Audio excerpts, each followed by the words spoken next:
ये एक और उसके लिए भी सवाल होता है कि कभी-कभी ऐसा भी होता है कि हमारे पास कुछ वेरिएबल्स होते हैं वो 5 डेज से डील हुए होते हैं, जैसे स्टॉक एक्सचेंज। तो स्टॉक एक्सचेंज का डेटा जो है वो 5 दिन जनरेट होता है, मंडे से लेकर फ्राइडे तक। लेकिन अगर मैं उसी के कॉरेस्पॉन्डिंग कोविड के केसेस देखूं, लेट्स सपोज मैं स्टॉक मार्केट के रिटर्न और कोविड के केसेस का देखना चाह रही हूँ, कोविड के केसेस तो सैटरडे संडे बंद नहीं हो जाएंगे ना, वो डेटा तो 7 डेज का होगा, और जो स्टॉक रिटर्न्स का डेटा है वो 5 डेज का होगा। ये तब भी उसको अनस्ट्रक्चर्ड ही ले। क्यों? क्योंकि वेरिएबल्स आपस में क्या हो गए हैं, सेम फ्रीक्वेंसी पे नहीं है। समझ रहे हैं बात? एक वेरिएबल 7 उस पे है कि हर दिन उसकी ऑब्जर्वेशन है, एक वेरिएबल 5 डेज अ वीक पे है। समझ रहे हैं? इसको भी हम अनस्ट्रक्चर्ड में ही कहते हैं। Structured data, dated data, regular frequency data कौन सा होगा कि अगर आपने 10 वेरिएबल लिए हैं तो 10 के 10 वेरिएबल क्या होंगे, सेम टाइम पे ही मेजर हुए होंगे। ठीक, तो अनडेटेड ये हो गया, डेटेड रेगुलर मैंने आपको बता दिया किस तरह से हम करते हैं। और बैलेंस पैनल, ये थोड़ा सा डिफरेंट सेटअप होता है डेटा का।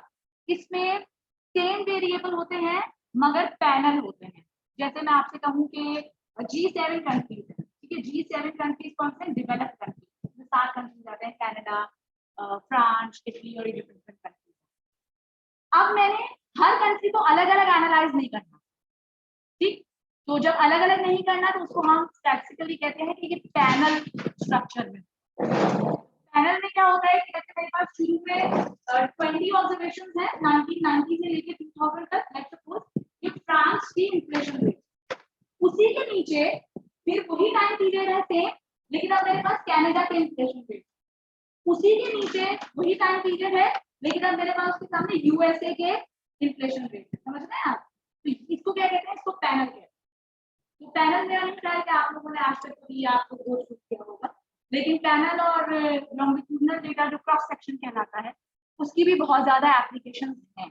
ये उस सूरत में होता है कि फॉर एग्जाम्पल मुझे किसी की इनकम का एनालिसिस करना है कि पहले उसकी कितनी थी और बाद में उसके कितनी हो गई। तो उसके लिए क्या है कि हर साल की मेरे पास कुछ ऑब्जर्वेशंस हैं उसी हाउस होल्ड की, फिर अगले साल में उसी हाउस होल्ड की वही ऑब्जर्वेशन है, फिर अगले साल में उसी हाउस होल्ड की वही ऑब्जर्वेशन।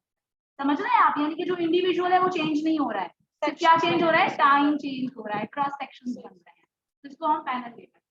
इसकी भी डिफरेंट उसमें डिफरेंट एप्लीकेशंस हैं। तो हम अभी सिर्फ डेटेड और रेगुलर फ्रीक्वेंसी को ही देखें, ठीक। अच्छा, अब हम इस पे हमें पता चल गया कि हमारी रेगुलर फ्रीक्वेंसी है। फिर साइड पे देखेंगे, आपसे पूछ रहा है कि डेट की स्पेसिफिकेशन बताओ। अब क्या स्पेसिफिकेशन है? देखिए आप, ये कितने सारे ऑप्शंस आपको दे रहे हैं। मल्टी ईयर, मल्टी समझते हैं बहुत सारे हो गए, यानी कि एक ईयर के अंदर ही विद इन ईयर, ये भी आपकी इतनी वो नहीं होगा, आपके इस्तेमाल का नहीं है। एनुअल, सबसे ज्यादा डेटा एनुअली ही होता है हमारे पास। सेमी एनुअल, आधा आधा साल हो, ठीक है। Quarterly, Q1, Q2, Q3, Q4, 4 quarter होते हैं एक साल में। मंथली, बाय मंथली, ठीक है। तो ये 10 day, weekly, daily 5 day, daily 7 day. अब 7 डे देखे, सारे वेरिएबल 7 डे पे है तो इशू नहीं है, आप इसको डेटेड कर सकते हैं। लेकिन एक 7 डे है, एक 5 डे है, तो फिर वो अनस्ट्रक्चर्ड, ठीक है। तो लेट्स सपोज हम समझ लेते हैं कि हमारे पास एनुअल डेट, ठीक है। अच्छा, उसके बाद हम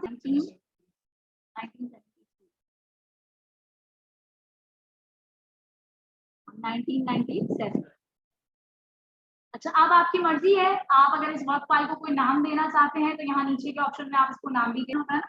टेक्स्ट फाइल का एक्सटेंशन होता है TXT, वर्ड का होता है DOCX, एक्सेल का होता है XLSX, डिफरेंट एक्सटेंशन होते हैं जो फाइल सेव होते हैं। तो आप चाहें तो नाम दे सकते हैं, लेकिन अभी हम लोग सेव कराने के उसमें नहीं है, क्योंकि हम तो जस्ट देख रहे हैं कि क्या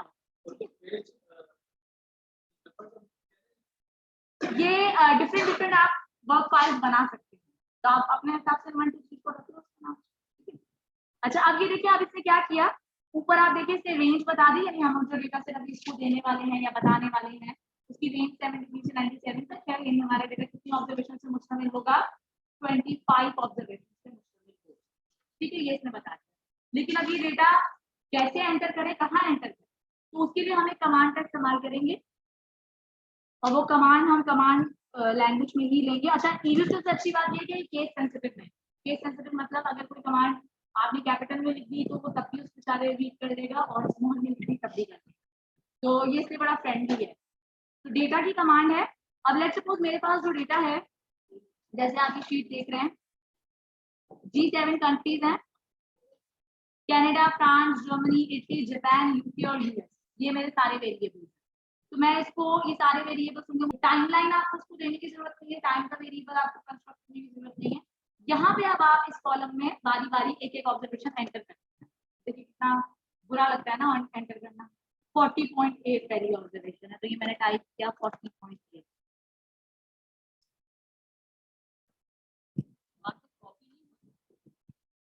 कॉपी कर ले, मुझे लगा शायद मैं मास्टर की तरह। मैम ये जो फाइल आपने शेयर करवाई है आप उसी में से डाटा उठा रही हैं, राइट?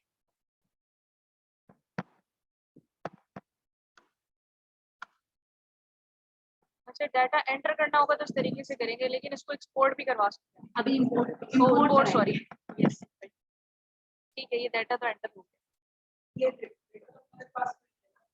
क्या है ये सर ने भेजी है G7 इन्फ्लेशन की फाइल ग्रुप पे, एक्सेल फाइल है, उसके अंदर पड़ा हुआ है।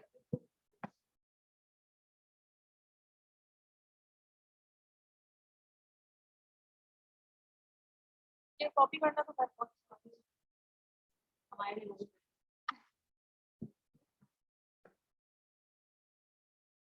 तो इस तरह से हम जो है वो कॉपी पेस्ट करके डेटा लेते हैं। अब लेट्स सपोज मुझे ये काम नहीं करना, मेरे पास तो एक डेटा आया हुआ है, एक्सेल शीट में पड़ा हुआ है, और या मैंने वर्ल्ड बैंक से कोई डेटा के ऑब्जर्वेशन लिए हैं और मैंने वो एक्सेल फाइल में सेव कराई थी, और मैं चाहती हूँ डायरेक्ट इसको जो है वो रीड करूं।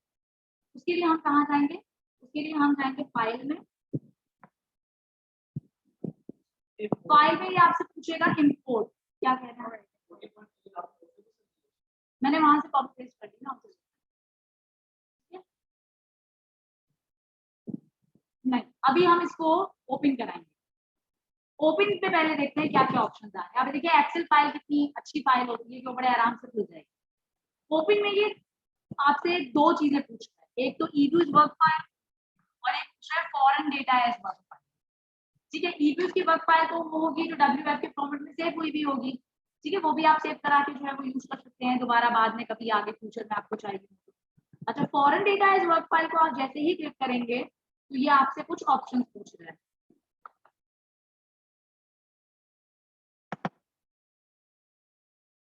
यहाँ पे आप देखो ये कितने ऑप्शंस हमें दे रहा है। एक्सेल का ऑप्शन दे रहा है, सैस में का ये खोल सकता है, SPSS खोलेगा, ये जो आप डॉट कौन सी फाइल कह रहे थे, .nc फाइल हिट्स हो गई है, आपको लगता है बहुत खतरनाक काम दिया है। ठीक है, तो ये सारे जो है ना, ये सारे फॉर्मेट ये ईव्यू जो है ये उठा सकते हैं। Actually ma'am nancy is not that netcdf file. हमारे चलो एक्सेल फाइल लेते हैं, ठीक है, और ये मेरे पास डेस्कटॉप पे पड़ी हुई है।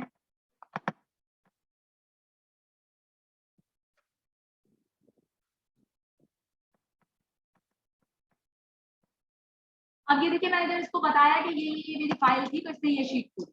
अब इसमें ये मुझसे क्या पूछ रहा है, प्री डिफाइंड रेंज।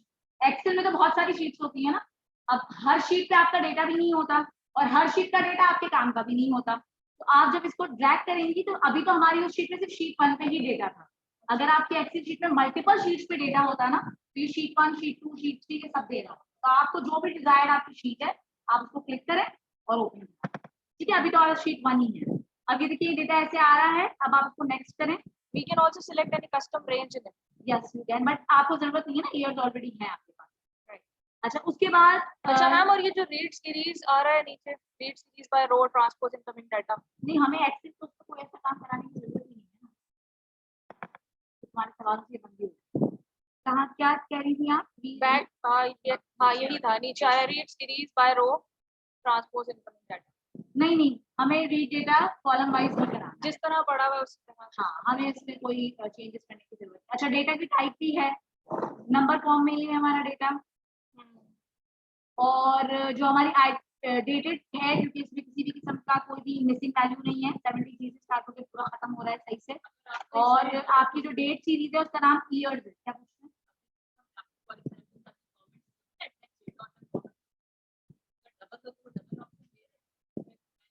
ये डबल एक साथ मेरे पास यहाँ 4 स्टेप। आप सॉफ्टवेयर की ना वो समझें, हर सॉफ्टवेयर की ना एक कैपेबिलिटी है। ये जो सॉफ्टवेयर है ना, ये इकोनोमेट्रिक्स व्यूज है, ठीक है। इकोनोमेट्रिक्स में जो डेटा है वो टाइम बेस्ड होता है, तो उसमें तो कभी हम कमेंट बेस्ड या हम स्ट्रिंग फॉर्मेट का डेटा तो हम लेते ही नहीं है ना।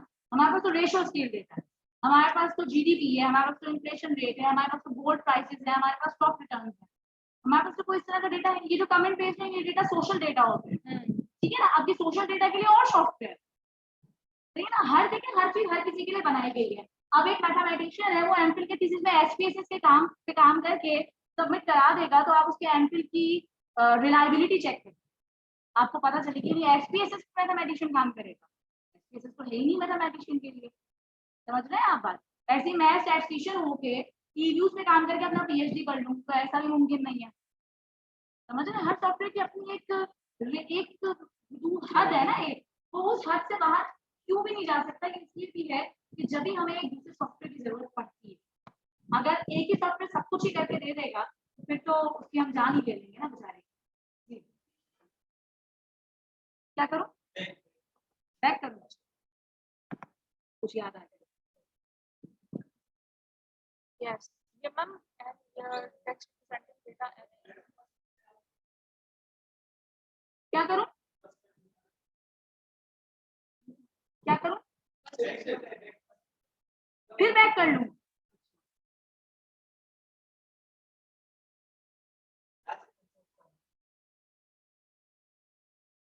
जी बेटा, आगे फिनिश कर दो, क्योंकि डेटा बिल्कुल डेटेड है, रेगुलर है, एनुअल है, ईयरली। और सर मैम यहाँ पे link imported series and alpha objects to external ये मेरे पास से इसलिए आपके पास भी आ मेरे रहा है, पास भी आ अच्छा तो इसको यस करते हैं आप, ठीक है। एक्चुअली हमारे पास जो है ना लाइसेंस नहीं होता सॉफ्टवेयर, ठीक है। तो जब हमारे पास, क्योंकि हम ये क्रैक फाइल चला रहे होते हैं ना, अब जैसे आपने भी ये शायद ट्रायल वर्जन लिया है, ये क्रैक फाइल होता ही होगा, लाइसेंस रहेगा, लाइसेंस में से आना नहीं चाहिए ऑप्शन। नहीं, ये वाला नहीं मैम, ये वाला ऑप्शन नहीं आया था, ऑप्शन कुछ और था। अच्छा ठीक है, एनी अब ये अपडेट लाइसेंस मुझसे मांग रहा है, तो यकीनन मैं नहीं करूंगी क्योंकि मेरे पास तो लाइसेंस है ही नहीं इसका। इस तरह से ये देखिए ये एक्सेल शीट आ गई, और आप देख रहे हैं ये वेरिएबल्स हैं सारे, CAN कनाडा की इन्फ्लेशन है, FRA फ्रांस है, जर्मनी है, इटली है, जापान है। ये वेरिएबल्स के कुछ और नाम होते तो ये कुछ और दे रहा होता, ठीक। अच्छा आप चाहें तो इसको देख भी सकते हैं, व्यू भी कर सकते हैं कि आपके जो वेरिएबल है उसमें कैसी ऑब्जर्वेशन है। जैसे लेट्स सपोज मैं कनाडा की ऑब्जर्वेशन देखना चाह रही हूँ, तो आप डबल क्लिक करें तो ये आपके पास ये कनाडा ओपन है, ठीक है। आप चाहते हैं कि नहीं मुझे अकेला कनाडा नहीं देखना, मैं चाहता हूँ कि जितने भी मेरे कंट्रीज हैं वो सारे एक साथ आते हैं, तो आप उसको एक साथ सेलेक्ट कर लें, ठीक है। जैसे शिफ्ट दबा के करते हैं तो पता ही होगा, फिर आप इसको राइट क्लिक करें,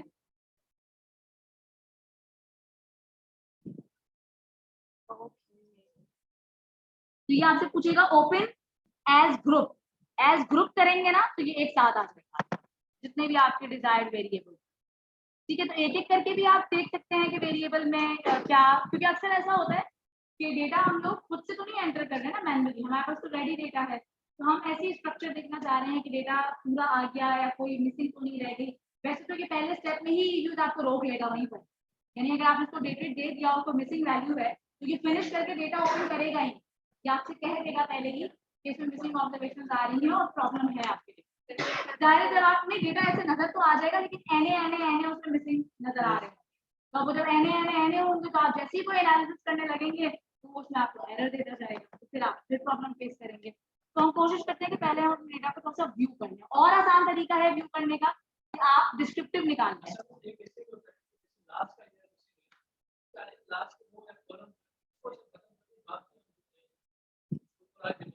तो वो जो शुरू में ऑप्शन आ रहा था ना सिलेक्ट शीट का, शुरू में आ रहा था ना कि शीट जो आप सिलेक्ट कर रहे हैं उसके नीचे ही आपने लिखा होगा रॉ आ रही थी, रेंज की रॉ कॉलम्स आ रहे थे, आप वहां से चेंज कर, इसको मत आप रीड करो, आप इसके ऊपर तक करिए। ये तो बाकी देखिए अब, यानी यहाँ खड़े खड़े मैं रात को 9 बजे तक आपको एक चीज बता सकती हूँ, ठीक है ना। सॉफ्टवेयर है, सॉफ्टवेयर तो एक ओपन बुक की तरह है बिल्कुल। तो अभी आप सिर्फ ये समझें कि आपको इसकी ABC पता हो, तो ABC पता होगी तो कोई भी अल्फाबेट बना लेंगे, समझ रहे, A to Z पता है तो स्क्रैबल तो खेल ही लेंगे ना बच्चे। तो आपको जब बेसिक्स पता हो जाएंगे सॉफ्टवेयर के तो फिर आप उसके आगे एक्सप्लोर करते जाएंगे, खुद ही कर लेंगे, आपको प्रॉब्लम फेस नहीं करना। क्योंकि मैंने आपको बताया ये बहुत फ्रेंडली है, इसमें आप डायरेक्ट ऑप्शन से भी काम कर सकते हैं। अच्छा, अब मैं आपको एक और चीज बताती हूँ, ये है इन्फ्लेशन रेट, ठीक है, महंगाई, समझते हैं ना। अब लेट्स सपोज मैं इसका डिस्क्रिप्टिव देखना चाह रही हूँ। अच्छा, कुछ कमांड्स मैंने इस फाइल में भी लिखी हुई हैं, आप चाहें तो कुछ कमांड से भी काम करा सकते हैं, यानी कि आप सोच रहे हैं कि चलो मैं कमांड यूज करूँ, डायरेक्ट ऑप्शन नहीं यूज करता, तो यहाँ पर आपको कुछ कमांड्स भी नजर आएंगी, जैसे ये ऑपरेशन ऑफ फंक्शन, जैसे SQR, किसी वेरिएबल का आपको स्क्वायर रूट लेना है तो SQR यूज कर सकते हैं। रैंडम नंबर, मेरा ख्याल है आपको इस वक्त नहीं इतना पता होगा रैंडम नंबर का डिफरेंस चीज करनी है मुझे। नहीं इतनी नहीं मिलती, क्योंकि इसमें हम काम नहीं करते इतना, वही चीज नहीं सेम नहीं है, क्योंकि मैटलैब और जो मेरी वो है मैथमेटिका है, ये दोनों टॉपिक केस सेंसिटिव है। यानी मैं अगर इसमें यूज पे SQR कैपिटल में लिखा हुआ है ना, अगर मैं QR को स्मॉल भी कर दूंगी तो ये रीड कर लेगा, लेकिन आपको पता है वो मैट्रिक्स का तो बहुत नाराज हो जाता है।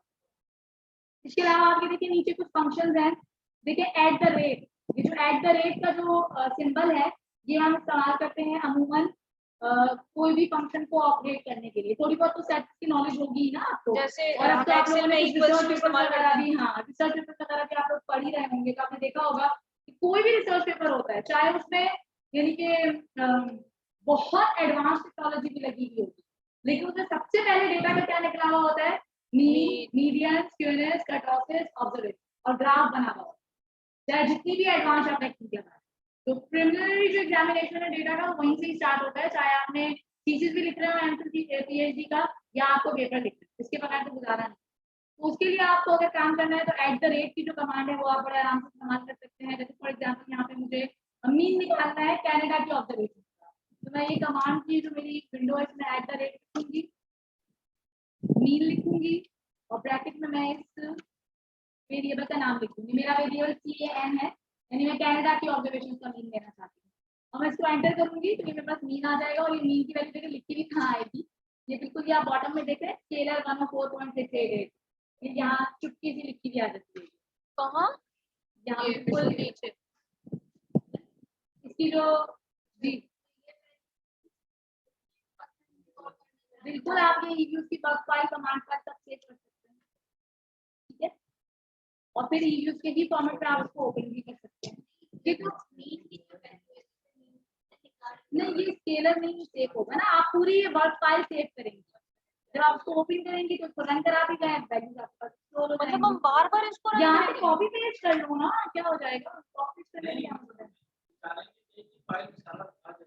नहीं, ये मैटर नहीं है, कमांड विंडो सेव हो सकती है, मैं उसका सॉफ्टवेयर की अलग अलग उसको समझो। आप देखो ये सेव करना है ना, आप देखो क्या करना है, कमांड अब आप विंडो जो सेव हो सकता है डॉक्यूमेंट इसका मैम, क्या, कमांड विंडो सेव हाँ बेटा बिल्कुल हो जाएगी, और नहीं भी अगर हो रही तो आपको टेंशन लेने की क्या जरूरत है, आप यहाँ सारा कॉपी करो, ठीक है, Ctrl+C करो, एक वर्ड की फाइल खोलो, उसे पेस्ट कर दो, बाद में दोबारा इसको रन करना। बाद में करते रहो, कोई नहीं है।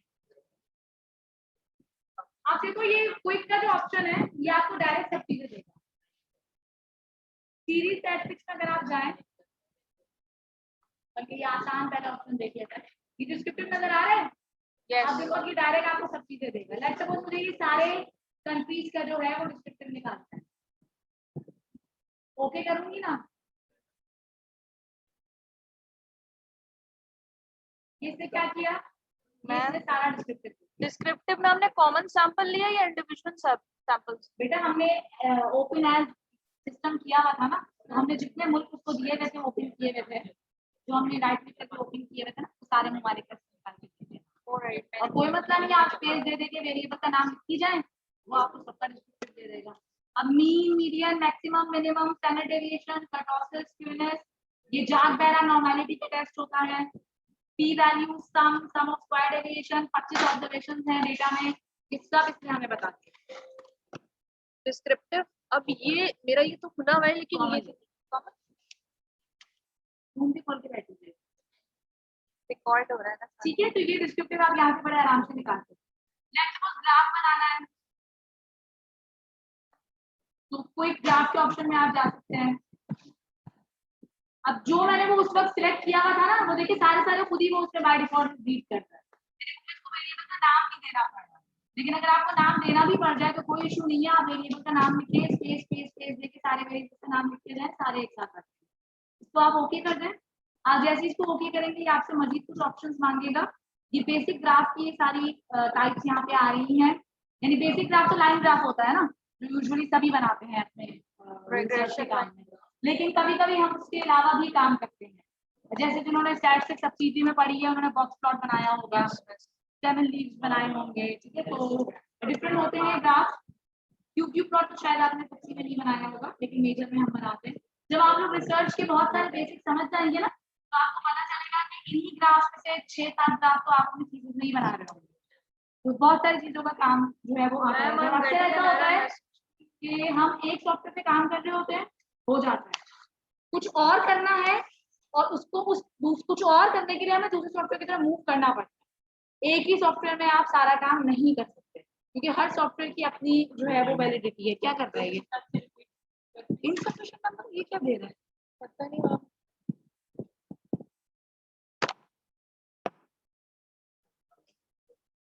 तुम लोगों का सॉफ्टवेयर खराब, ऐसे तो सारा सही चल रहा था, वेरिएबल्स इसमें यही ये इंस्टॉल सही नहीं हुआ, किसी के पास भी नहीं हो रहा ना मैम। वो मीन तो सही हो गया था, यहाँ से मीन स्केलर में लिखा हुआ आ गया था, डिस्क्रिप्टिव नहीं आ रहा ना, डिस्क्रिप्टिव आ गया, इसका क्यों नहीं आ रहा, इसका क्यों नहीं आ रहा, वही वाला मैंने जो भेजा था वो किया है ना, वो नहीं हो रहा। हाँ उस इसके उससे मसला हो गया। अब यहाँ पर एक दे देना फिर। देखिए ये मल्टीपल सीरीज लिखा हुआ है ना, इसमें लिखा है सिंगल ग्राफ। मैं जब ये सिंगल ग्राफ करूंगी ना तो ये पता क्या करेगा, एक ही ग्राफ में वो जितने वेरिएबल सिलेक्ट किए ना सबका एक साथ ग्राफ बना देगा। देखिए पहले इसको टेस्ट, ये देखिए ये इसने क्या किया, क्या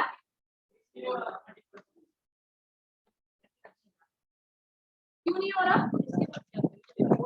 ये तो करना है। एक मिनट रुको, मैं जरा ना वो जो मेरा यहाँ अटक गया ना, मुझको वो देख के बस मैं तुम्हें बता दूँ यार। What is this, 2 number of, कोई मैंने मिस किया ऑब्जर्वेशन।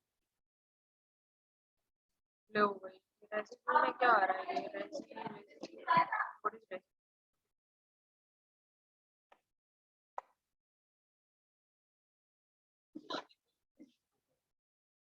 क्या बता रही हूँ आपको, तो ये आ गया था, इसके बाद यहाँ पे कैसे लिखा है बस नेक्स्ट आ गया फिनिश।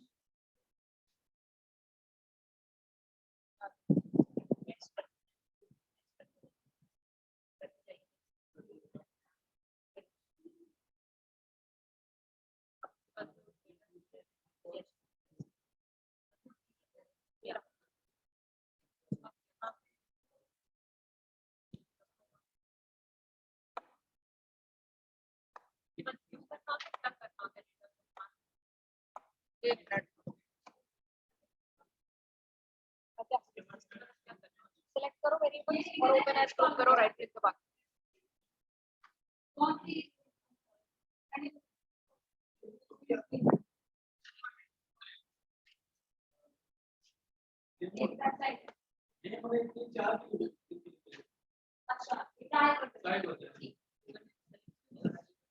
मैम। इसके अंदर ना एक रेसिड्यू की फाइल आ रही है जिसके अंदर एनए लिखा हुआ आ रहा है, आई थिंक उसकी वजह से शायद वो नहीं बन रहा, तो उसको हटा वो इसलिए आ रहा है क्योंकि अभी तो मॉडल रन ही नहीं किया। देखिए अब आप लोगों को शायद ये नॉलेज होगी, मॉडल का पता है कुछ, स्टैटिस्टिकल मॉडल मैथमेटिकल मॉडल्स होते हैं, तो मैथमेटिकल मॉडल और स्टैटिस्टिकल मॉडल में क्या फर्क होता है,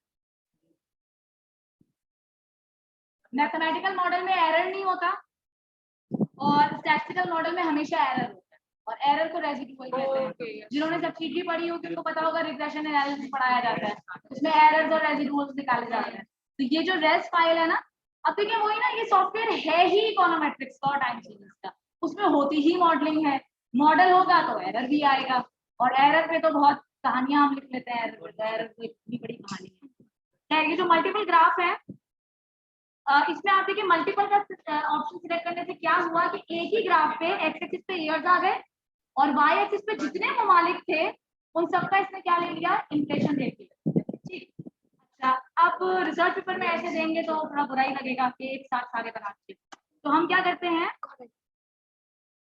हम दूसरा ऑप्शन इस्तेमाल करेंगे, मल्टीपल ग्राफ। ठीक है, अब देखिए मल्टीपल क्या है। मल्टीपल ने क्या किया, एक ही दफा में सिर्फ एक ही ओके करने पे तमाम वेरिएबल्स को अलग, और चूंकि ये सॉफ्टवेयर बेस ही टाइम पे करता है तो आप देखें हमने इसको नहीं बताया कि आपने एक्स एक्सिस पे क्या लेना है, लेकिन हमें ये बात पता है कि टाइम सीरीज डेटा में एक्स एक्सिस पे हमेशा टाइम ही आता है, क्योंकि टाइम क्या होता है, इंडिपेंडेंट होता है। और ग्राफ तो आप लोग मुझसे ज्यादा ही जानते होंगे, मैथ्स में तो ग्राफ बनाए ही जाते हैं। तो जो इंडिपेंडेंट स्केल है वो टाइम है और वाई एक्सिस आपका अपना वेरिएबल ऑफ इंटरेस्ट है। अच्छा कभी कभी ऐसा भी होता है कि हम दो वेरिएबल्स को आपस में देखना चाहते हैं कि क्या उसका पैटर्न चल रहा है। जैसे फॉर एग्जांपल मैं ये देखना चाह रही हूँ कि स्टॉक मार्केट के रिटर्न्स या स्टॉक प्राइसेस और उसके साथ ही हमारे मुल्क में होने वाली कोरोना से डेथ, जैसे बिल्कुल लेटेस्ट चल रहा है ना, तो यही एग्जांपल मेरे माइंड में। कोरिलेशन निकालना, अब मुझे नहीं कोरिलेशन नहीं निकालना, कोरिलेशन तो हम एमफिल पीएचडी लेवल पे नहीं, ठीक है ना, हम एडवांस पे काम करते हैं। तो अब मुझे कोई एडवांस मॉडल ही लगाना है, मैं डे फोरकास्टिंग करना चाहती हूँ कि भाई, या मैं ये देखना चाहती हूँ कि क्या इम्पैक्ट आ रहा है जो डेथ्स मेरे मुल्क में हो रही है उसका स्टॉक मार्केट के रिटर्न। ठीक, तो अब मैं डायरेक्ट तो कुछ मैं पेपर लिख रही हूँ तो मैं डायरेक्ट तो फॉरेन मॉडल तो नहीं दिखा दूंगी उनको, तो मुझे क्या करना है, मुझे एक ग्राफ चाहिए और उस ग्राफ पे मुझे स्टॉक रिटर्न्स का पैटर्न चाहिए और उसी ग्राफ के ऊपर मुझे पैरेलल जो है वो कोविड की डेथ्स भी चाहिए। तो दो लाइंस जो है वो तो मैं फिर भी कंपेयर कर सकती हूँ, लेकिन अभी जैसे आपने देखा ना 5 लाइंस आ रही थी, वो तो बिल्कुल ही वियर्ड लग रही, वो तो बिल्कुल ही अजीब लग रही। कभी कभी ऐसा भी होता है, जैसे मैंने जो मेरा अपना एमफिल का काम था वो प्रेशियस मेटल्स पे था, यानी गोल्ड प्राइसेस और सिल्वर प्राइसेस और प्लैटिनम और पैलेडियम की 400 प्राइसेस थी और उसका हमने इम्पैक्ट देखा था। और खैर मैं तो कुछ और हेजिंग और सेफ हेवन उसकी प्रॉपर्टीज चेक कर रही थी, लेकिन चूंकि वो मैं स्टॉक मार्केट के साथ कर रही थी तो मैंने क्या कैसे ग्राफ बनाया, मैंने गोल्ड प्राइसेस ली और उसी ग्राफ में मैंने स्टॉक रिटर्न्स भी लिए। फिर मैंने देखा कि गोल्ड प्राइसेस बढ़ रही हैं तो स्टॉक रिटर्न्स भी बढ़ रहे हैं, या गोल्ड प्राइसेस कम हो रही है स्टॉक रिटर्न्स बढ़ रहे हैं। समझ रहे हैं आप? तो अगर टाइम टू टाइम मुझे ये पता चल जाए कि पाकिस्तान में गोल्ड प्राइसेस कम हो रही हैं लेकिन पाकिस्तान की स्टॉक मार्केट के रिटर्न्स इंक्रीज हो रहे हैं, तो मैं कभी भी घर में गोल्ड लेके नहीं रखूंगी, मैं शेयर्स खरीदूंगी। ठीक है ना, तो इस तरह की जब स्टडीज होती हैं तो फिर हम दो लाइंस जो है वो एक ग्राफ पे शो कर देते हैं। तो हर चीज का ऑब्जेक्टिव डिफरेंट है ना, आप क्या काम करना चाह रहे हैं, जिसमें आपका इंटरेस्ट है, जो आपने ऑब्जेक्टिव रिसर्च का बनाया है। देखिए अभी तो मेरा कल आपका सेकंड सेमेस्टर होगा है, अब खत्म है कोर्स पर, अब आपने बिल्कुल एक प्रैक्टिकल रिसर्च की तरफ जाना है। तो ये वो हाई टाइम है, इस वक्त आप हाई टाइम है जब आप ये सोच लें, प्लान कर लें कि आपने अपनी फील्ड क्या बनानी है। ये तो यानी अभी आप ये बस सोच लेना है जब तक आपके पेपर दो रहे हैं तब, क्योंकि अगर आप उसके बाद सोचना शुरू करेंगे ना तो सोचने का जो प्रोसेस है वो खत्म हो जाएगा, क्योंकि क्लासेस खत्म हो जाएगी। जब क्लासेस खत्म हो जाती है तो उठना वैसे ही हमारा काम करता है। तो मैम उसके लिए क्या करेंगे? किसके लिए?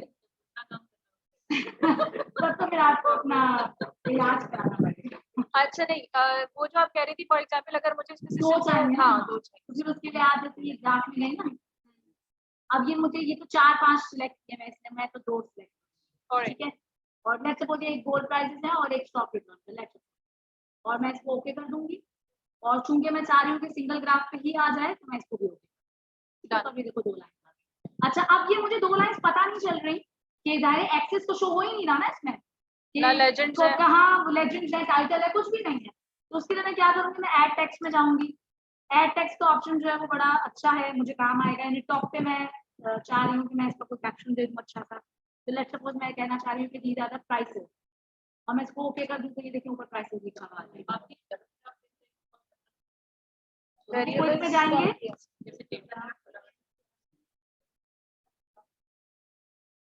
दो वेरिएबल्स ले लो, ठीक है।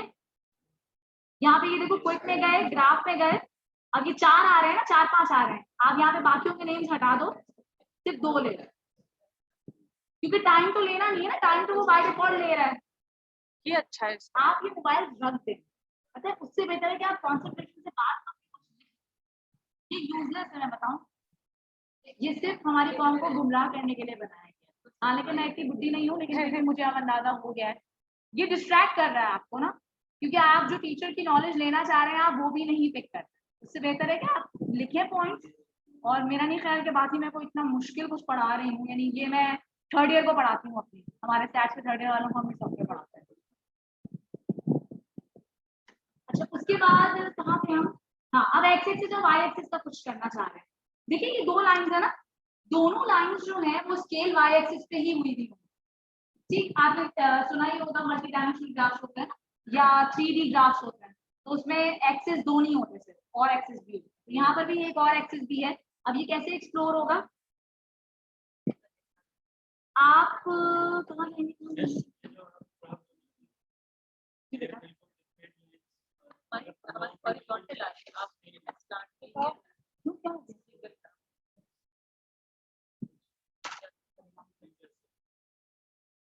ये आपने सारे सिलेक्ट कर लिए, सारे ये तो वो क्या कहते हैं ना, दो में देख ना, क्या ग्राफ का ऑप्शन में जाओ,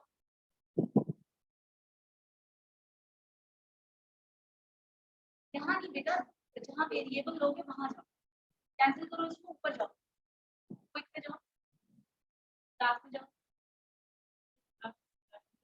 यहाँ ये वेरिएबल है, ऐसे दो वेरिएबल CN लो, स्पेस दो, FRA, अब ओके करो।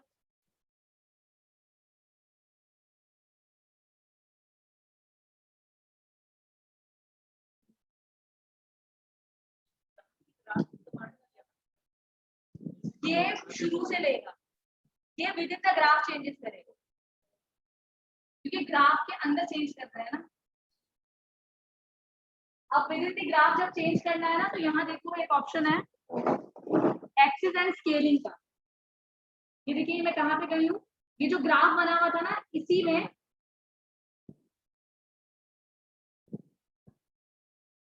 एक्सिस एंड स्केलिंग का ऑप्शन है। ये आपसे देखिए राइट साइड पे लिखा हुआ है left left series axis assignment कुछ लिखा हुआ है ना इस तरह से।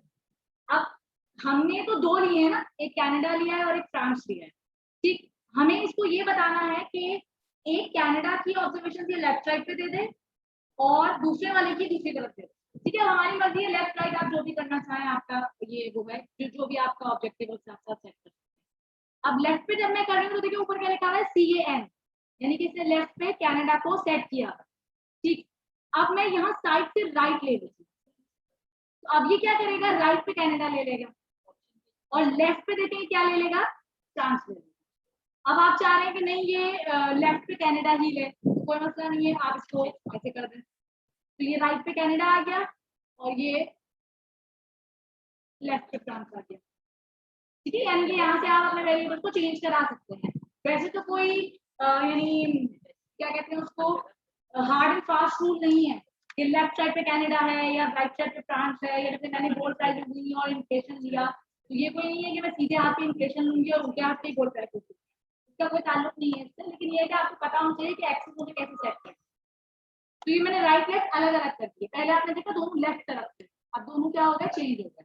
और लेफ्ट की तरफ क्लिक किया हुआ है तो फ्रांस है और राइट पे कौन है, कनाडा है। नहीं आप लेंगे तो फिर एक्सेस डिफाइन नहीं कर सकते, ले तो सकते, देखिए बंद तो गया था ना। नहीं डेटा कम नहीं होगा ना, 5 लाइनें होंगी तो 5 वेरिएबल तो मैं चाहे 4 ऑब्जर्वेशन से क्यों, स्केल नहीं बनेगा ना, डायमेंशन ही वो 2 की दे रहा है हमें, 3D ग्राफ थोड़ी बना रहा है। और मैम ओवरलैप स्केल से क्या मुराद है, डुअल एक्सिस स्केलिंग?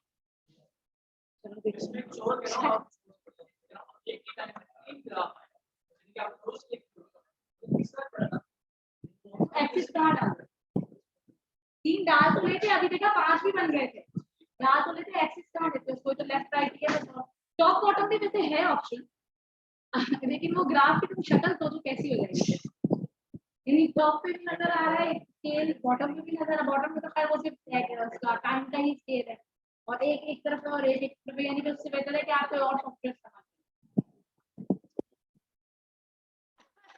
ये बेटा अल्लाह हो अकबर, फ्रीज हो गया ये फ्रीज ही हो गया मैम एक्चुअली ऊपर दोनों राइट हो गए और इसलिए फ्रीज हो गया I think yes yes now आप देख रहे हो दोनों तरफ स्केल आ गया, ठीक है। यस ओवरलैप अगर हटा दे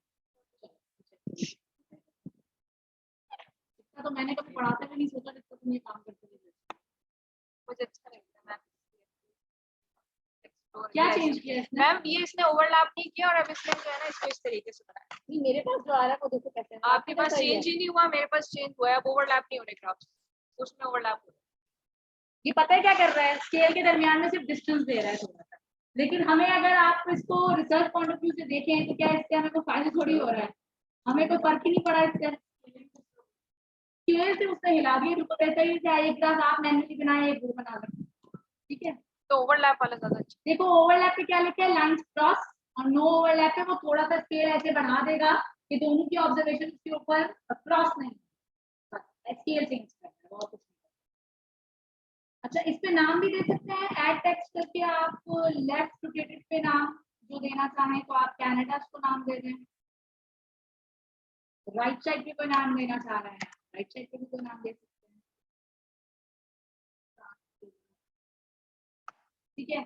आप चाह रहे हैं कि भाई ये अजीब लग रहा है मुझे नीचे लिखा हुआ, आप इसको भी डबल क्लिक करके यहाँ पे जो CN और FR है आप इसको भी चेंज कर सकते हैं, यानी कि आप चाह रहे हैं कि यहाँ पे पूरा कनाडा लिखा हुआ आ जाए, होता है ना अक्सर हमें अच्छा अच्छा बनाना होता है सब, तो ये इस तरह से आप ग्राफ में कोई भी चेंजेस कर सकते हैं। एक जो ये बॉक्स प्लॉट है ना,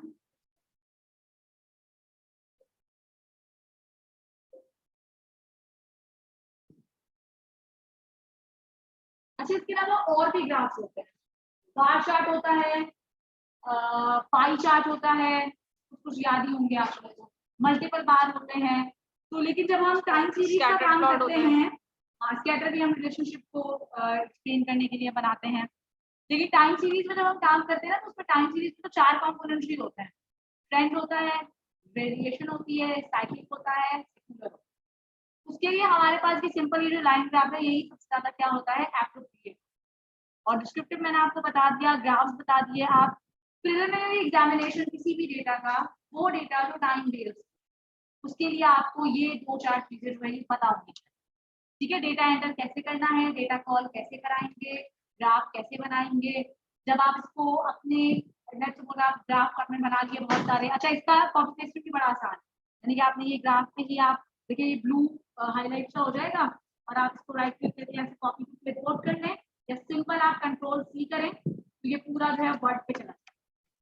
और लेट्स सपोज आपने बहुत सारे ग्राफ वहाँ यूज के बना के रखे हुए हैं और 2-2.5 महीने बाद आपने उसको जो है अपने रिसर्च पेपर में डालने हैं सारे और आपको एडिटिंग करनी है तो भी बहुत आसान है, ये वर्ड फाइल के अंदर ही आप इसको डबल क्लिक करेंगे ना ये खुद ही आपके लैपटॉप पे से यूज को रिट्रीव करेगा, ओपन करेगा और आपको वो ग्राफ का पेज जो है ना ये वाली विंडो है सेशन विंडो ये खोल के देगा।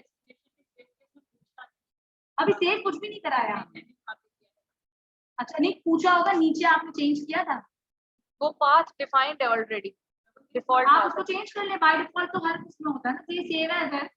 अब मैं ये सेव एज जब करूंगी तो ये देखिए नीचे ये मुझे कहेगा कि आप मैं इसको कहाँ वो करूंगी, ये तो आपकी मर्जी है, आप कहीं भी इसको सेव कर सकते हैं। और फिर देखिए जब भी आप WF1 फाइल हो या HTV फाइल हो या CSV फाइल हो उसको कभी भी फोल्डर में जाके ना टक टक टक करके नहीं खोलते, टक टक टक आप समझ गए होंगे मैं क्या कह रही हूँ, जैसे हम एक्सेल फाइल होती है ना फोल्डर नजर आया बस यूं किया बस जल्दी खुल जाए, खुल क्यों नहीं, कभी भी किसी और सॉफ्टवेयर में ऐसा नहीं किया, उसको हमेशा उस सॉफ्टवेयर के अंदर ही जाके खोलते, समझ आई बात, यानी अभी WF1 फाइल है ना या जहां है ना उसके आइकन पे जाके डबल क्लिक नहीं करना, आप यूज खोलें उसमें जाएं और वहां पे ये फाइल के ऑप्शन पे जाएं, ओपन के ऑप्शन पे जाएं और उसको बताएं मुझे क्या ओपन करना है, फिर वहां से इसको ब्राउज करें तो ये यहाँ पे आराम से ओपन हो जाएगा। मैं इसलिए कह रही हूँ क्योंकि हमारे पास 90% जो सॉफ्टवेयर हैं वो लाइसेंस नहीं होते, अगर आपने लाइसेंस सॉफ्टवेयर जैसे आर मुझे पता नहीं शायद आपको फेमिलियर है या नहीं है, आर सॉफ्टवेयर फ्री है, ठीक है, आर का लेटेस्ट वर्जन 4.1.2 भी इसका फ्री पड़ा, ठीक, और वो बिल्कुल लेटेस्ट है, अभी 2019 के सितंबर अक्टूबर में ही वो लॉन्च, उस पे मैं जब काम करती हूँ और उसको जब मैं सेव कराती हूँ, आर स्टूडियो मैं इस्तेमाल करती हूँ, तो वो फौरन भी टक टक टक से भी खुलती है। क्यों? क्योंकि वो मेरे पास कोई क्रैक वर्जन नहीं है, ठीक है, कोई ट्रायल वर्जन नहीं है, या कोई मैं प्रॉम्प्ट से काम नहीं करती, मेरे पास वो इंस्टॉल्ड है, क्योंकि वो मेरे खुद से तो लाइसेंस तो मांग ही नहीं रहा ना। तो सॉफ्टवेयर की अपनी कुछ लिमिटेशंस हैं, उनको आपको जो है वो फुलफिल करना होता है, अदरवाइज प्रॉब्लम होती है काम में। जी हाँ हाँ बिल्कुल, ये देखो कॉपी पेस्टिंग तो बहुत आसान है, बस ये आपने यूं किया, जस्ट ये क्लिक किया है और ये पूरा हाईलाइट हो गया, ब्लू ब्लू सा हो गया। आप कंट्रोल सी या तो प्रेस कर लें, जैसे ही आप कंट्रोल सी करेंगे ये आपसे पूछेगा एज डिस्प्लेस या using highest precision. Using highest precision करेंगे तो ये जितने डेसिमल प्लेसेस पे वैल्यूज दे रहा होगा सारी कॉपी कर देगा। एज डिस्प्ले करेंगे तो ये जैसा डिस्प्ले नजर आ रहा है ना, बिल्कुल वैसा ही आपको जाके ये वर्ड पे पेज, ठीक है। और आपकी मर्जी है, जाहिर है बहुत सारी स्टैटिस्टिक्स हम शो नहीं करते, बहुत दफा हम इंटरेस्टेड नहीं होते, जैसे मीडियन है, मीडियन इतना शो नहीं किया जाता टाइम सीरीज और डेटा में। क्यूनिस कर्टोसिस की बड़ी अहमियत है, स्टैंडर्ड डेविएशन क्यूनिस कर्टोसिस आपको याद होगा बीटा 1 बीटा 2 जो कि शेप बताता है हमें डेटा की, और मीन की तो बहुत ही ज्यादा अहमियत है, एवरेज उसके बगैर तो हम चल नहीं सकते। तो जैसे जाग बैरा है, बहुत सारी रिसर्च में इसका भी कोई काम नहीं होता है, तो हम इसको भी ओमिट कर देते हैं। तो जब आप वर्ड पे इसको ले जाए तो वहां से जैसे हम एक्सेल के रॉज डिलीट करते हैं वैसे आपको डिलीट, ठीक है। और जब भी अपने पेपर के लिए वो बनाए, कॉलम्स बनाए, तो हमेशा एक्सेल पे बनाए, ठीक है। कॉलम्स कभी भी वर्ड पे बना के इसका यू पेस्ट नहीं करते हैं, और सॉफ्टवेयर का कभी भी पेस्ट। एक्सेल पे आप बनाए, अपने डिजायर्ड कॉलम्स लिखें, जाहिर है किसी ना किसी रिसर्च पेपर को ही आप रेप्लिकेट कर रहे होते हैं, उसको फॉलो कर रहे होते हैं, वो पेज पेपर होता है आपका, उसमें से देख लें आप, अच्छा ये हेडिंग्स मुझे चाहिए। उन्होंने मीन के बाद कट ऑफ लिखे हुए, तो आप मीन के बाद कट ऑफ ना लिखें, आप मीन के बाद स्टेटस लिखें, ठीक है, कुछ डिफरेंस तो देना है ना, वरना आप फिर आगे एक प्रोसेस में फंस जाएंगे। तो कभी भी सॉफ्टवेयर का डायरेक्ट कॉपी पेस्ट करके जो है वो आप डिस्प्ले नहीं करते, हमेशा एक्सेल से अलग से अपने कॉलम्स बनाएं, यहाँ से वैल्यूज पिक करें और पेस्ट। ठीक, अब मेरा ख्याल है मॉडल वगैरह का तो आप लोगों को इतनी अनुभव नहीं है, रिग्रेशन वाई एक्स डिपेंडेंट मैंने आपको नहीं पता, अभी यही आपका एलिमिनेट है, मैंने कोशिश की मैं आपको बता दूं। और बाकी ये है कि हर सॉफ्टवेयर की जो लिमिट्स हैं, जो बाउंड्रीज हैं, वो याद रखें, और हर सॉफ्टवेयर हर चीज के इस्तेमाल के लिए नहीं होता, और मैटलैब और ईव्यूज बिल्कुल अलग उनके रास्ते हैं, ठीक है ना, बिल्कुल अलग है, तो उसको प्लीज आप मिलाएं नहीं, ओवरलैप